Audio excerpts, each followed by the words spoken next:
자, 아이들이 이렇게 아이스크림 먹는 모습을 보면 참 흐뭇하고 예쁘고 귀엽고, 하나님께서도 우리의 그런 아이와 같은 그런 모습을 보면 하나님께서 귀엽고 예뻐하실 거라고 저는 확신합니다. 부족하고 연약고 아직도 어른이 되지 않은 이 아이들이지만, 이 아이들이 때로는 또 실수도 많고 어른들만큼 그렇게 세상 경험이 많지 않기 때문에 어른들의 도움이 많이 필요한 상황이지만, 그래도 이 아이들의 이런 순수한 모습을 보면서 하나님께서 기뻐하시고 즐거워하시고, 그런 우리를 보면서도 즐거워하시고 기뻐하실 것이다, 저는 확신합니다. 그런데 한 가지, 이 아이들이 아직 미성숙하다는 점을 우리가 한번 주목해 본다면, 이제 어린 아이로부터 어른 그 사이에 사춘기 때에 아이들이 겪는 그런 미성숙함이 드러나는 게 뭐냐면, 자기들이 잘 알고 그래서 자기 스스로 할 수 있다, 나 스스로 해서 내 스스로의 능력을 증명해 보이고 싶은 그런 마음이 이제 예, 급격하게 강해지는 거죠. 초등학교 때까지는 그렇게 강하지 않았다가 이제 중학교, 고등학교 시절이 됐을 때, 그 나이가 되면 급격히 나 스스로 독립적으로 내가 어떤 결정을 하고 판단을 해보겠다, 이런 마음이 이제 드는 거예요. 우리도 영적으로 마찬가지입니다. 우리가 영적으로 성장했다고 생각한다면 그 순간 우리는 어떤 마음이 드냐면, 아, 내가 알아서 잘 결정해서 내 스스로 독립적으로 뭔가를 할 수 있다, 그리고 난 그것을 좀 증명해 보이겠다, 이런 마음이 든다는 거예요. 그럴 때 우리가 실수를 한다는 겁니다.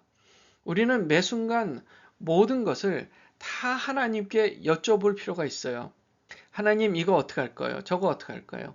오늘 이런 약속이 있는데 하나님, 그 약속에서 제가 어떤 마음을 갖고 그 약속에서 이야기를 나누면 좋을까요? 이렇게 기도하고 하나님께 물어보고 행하는 거예요. 아주 작은 일부터 하나님, 제가 오늘 무엇을 먹으면 좋을까요? 하나님, 제가 냉장고에 뭐가 있는데 그것을 그렇게 해 먹을까요? 오늘 하루를 어떻게 살까요? 하나님, 어떤 마음을 주셔요? 하나님, 오늘 제가 하루를 살면서 이제 잠에 들기 전인데 제가 어떻게 오늘 하루를 잘 살았나요? 이렇게 물어보는 거예요. 자꾸 물어보는 겁니다. 그랬을 때 우리의 삶이 하나님 안에서 은혜가 더욱 충만해지고 기쁨도 100배 된다는 거예요. 그래서 우리는 뭐든 하나님께 물어야 합니다. 이스라엘 백성들이요, 여리고성을 함락하고 아이성도 함락했습니다. 전투에서 대승을 거두었어요. 그런 상황에서 이웃 나라들이 지금 엄청 긴장했습니다. 그 가나안 지역에 사는 그런 여러 민족들이 엄청 긴장을 했어요. 야, 이거 어떡하냐? 이스라엘이라는 그런 민족이 우리 이 가나안 땅에 지금 요단강을 건너서 들어왔다고 하는데, 야, 이거 엄청 강하다. 그냥 뒀다가는 안 되겠다. 그리고 뭐 연합군을 만들고, 또 기드온이라는 그런 족속은 좀 남루한 옷을 입고 마치 멀리서 온 것처럼 해서 우리랑 조약을 맺자. 그런데 그 조약을 맺는데요, 이 알아보지도 않고 하나님께 물어보지도 않고 여호수아와 그 백성들이요, 이스라엘 백성들이 그들과 평화 조약을 맺어버려요. 하나님께서는 반드시 가나안 족속들과 싸워서 그들을 진멸시키라고 분명히 아주 명확하게 명령하셨지만, 이들이 지금 실수를 하는 거예요. 이들이 거짓말하는 줄을 모르고 멀리서 저 요단강 건너편에서 온 것처럼 거짓말을 하고 남루한 모습으로 왔으니 속은 겁니다. 하나님께 묻지 않고 그들이 평화 조약을 맺는 거예요. 그 얘기는 오늘 잠깐 보면서요, 우리는 그렇게 실수하지 말아야 되겠다, 오늘 그 교훈을 얻었으면 좋겠습니다. 2일 후에 요단 서쪽 산지와 평지와 레바논 앞대해 연안에 있는 햇사람과 아모리 사람과 가나안 사람과 브리스 사람과 히위 사람과 여부 사람의 모든 왕들이 이 일을 듣고 모여서 일심으로 여호수아와 이스라엘에 맞서 싸우려 하더라. 연합군을 결성했습니다. 여러 나라들이요. 기브온 주민들은 그들과 달리 방법을 달리 했습니다. 여호수아가 여리고와 아이에 행한 일을 듣고 꾀를 내어 사신의 모양을 꾸미되 헤어지고 찢어져서 기운 가죽 포도주 부대를 나귀에 싣고 발에는 낡아서 기운 신을 신고 낡은 옷을 입고 다 마르고 곰팡이가 난 떡을 준비하고, 이게 다 가짜입니다. 이것을 일부러 다 가짜로 멀리서 온 것처럼 이 가나안 땅에 있는 그런 사람들이 아닌 것처럼 꾸민 거예요. 그들이 길갈 진영으로 가서 여호수아에게 이르러 그와 이스라엘 사람들에게 이르되 우리는 먼 나라에서 왔나이다.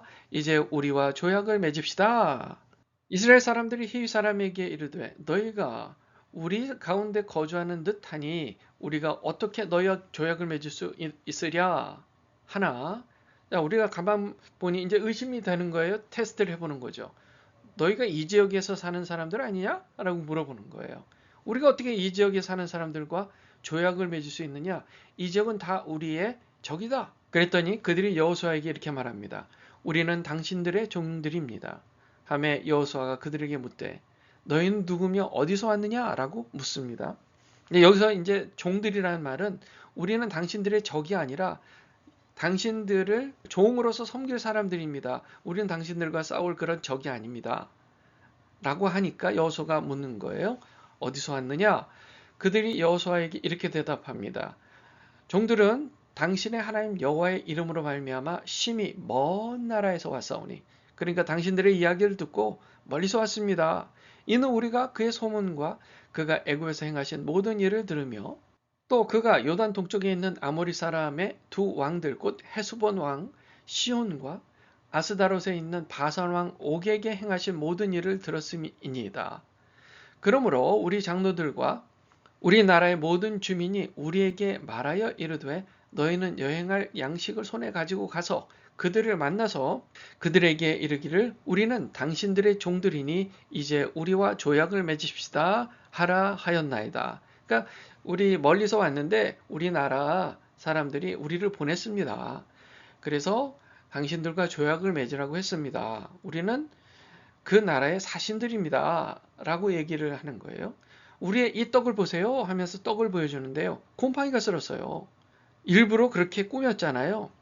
그래서 그걸 보여주면서 자, 우리가 이렇게 먼 곳에서 왔다는 사실을 증명해 줍니다. 처음에 우리가 떠날 때는 이 양식이 뜨거운 양식이었는데 이렇게 말랐고 곰팡이가 쓸 정도로 우리가 걸어온 길이 먼 곳입니다. 라고 얘기를 하는 겁니다. 그리고 또 하나의 증거로 포도주를 담은 가죽 부대를 보여주는 거예요. 그때는 뭐 바를이 없었으니까 가죽 부대에다가 이제 포도주를 담아갖고 다녔으니까 그거를 보여주면서 처음에는 새 것이었습니다. 보세요. 그런데 이렇게 찢어져 가지고 엉망이 됐잖아요. 우리의 여행길이 너무 멀었습니다. 그래서 이것까지 낡을 정도였습니다. 라고 얘기를 하는 거예요. 당시에는 뭐 자동차나 그 빠른 운송수단이 없었으니까 걸어오고 낙타를 타고 그러니까 시간이 많이 걸릴 그럴 정도의 거리였다라는 게 증명이 되는 거예요. 우리가 그들의 양식을 취하고는 어떻게 할지를 여호와께 묻지 아니했다는 거예요. 여호와께 묻지 아니하고 이들이요 여호와께 묻지 아니하고 뭘 보고요? 그 갖고 온 그 음식이 썩어서 곰팡이 쓴 것, 가죽 부대가 찢어진 것을 보고 여호와께 묻지 않고 그냥 믿어버린 거예요. 여호수아가 그들과 화친하여 그들을 살리리라는 조약을 맺어버린 겁니다. 그들에게 족장들이 그들에게 맹세를 하고 맙니다. 이것은 결코 하나님께서 원하신 일이 아니었어요. 하나님께 물어봤어야 됩니다. 물론 이들이 그렇게 변명할 수 있죠. 하나님, 우리가 몰랐잖아요. 이들이 너무 거짓말을 꾸며서 그렇게 우리가 속은 거지 않습니까? 라고 변명할 수 있어요. 그런데 이들의 실수는 하나님께 묻지 않았다는 거예요. 하나님께 물어보고서도 속았다면, 그래서 화친 조약을 맺었다면 오케이. 그런데 하나님께 묻지도 않고 화친 조약을 맺었기에 아무리 속았다 할지라도 그 책임은 있는 것입니다. 우리가 뭐든 하나님께 물어봐야 돼요. 그 이유는 그 일을 성취하는 것 자체가 아니라 하나님을 사랑하는 것이 더 중요하기 때문입니다. 이것을 잊지 마세요. 어떤 일을 이루기 위해서 하나님을 갖다 쓰라는 얘기가 아니에요. 뭐든 하나님께 물어보라는 얘기는 이 일을 어떻게 하면 성공적으로 잘 해낼 수 있을까? 하나님께 가서 컨설트를 받으라는 얘기가 아닙니다. 그게 아니라 이 일을 도구 삼아 하나님을 더욱 기뻐하고 하나님을 사랑하라는 거예요. 목적은 하나님이에요. 그 일이 아닙니다. 그래서 아무리 작은 일이라도 하나님께 여쭤보는 거예요. 하나님 어떻게 하면 좋겠습니까? 하나님 이거 어떻게 하면 좋겠습니까? 그 목적이 그 일을 이루는 게 아니라 이 일을 통해 하나님을 더욱 사랑하라는 겁니다. 때로는 하나님의 답이 명확하지 않을 때도 있어요. 여쭤보면 이렇게 해야 되나? 저렇게 해야 되나? 이쪽으로 가야 되나? 저쪽으로 가야 되나? 하나님께서는 때로는 명확하게 답을 주지 않으실 때도 있습니다. 그럴 때는 어쩔 수 없이 나의 상식에 의거하여 결정을 할 수밖에 없는 상황이 있어요. 오케이, 괜찮아요. 중요한 것은 하나님께 여쭤봤다는 게 중요한 거예요. 저와 여러분은 그 마음을 가지고 하나님을 어떻게 하면 더 사랑하고 하나님을 기뻐할 수 있을까? 그 마음을 가지고 정말 아무리 작은 일을 해도 하나님께 여쭤보고 행하시길 주님의 이름으로 축원합니다. 기도하겠습니다.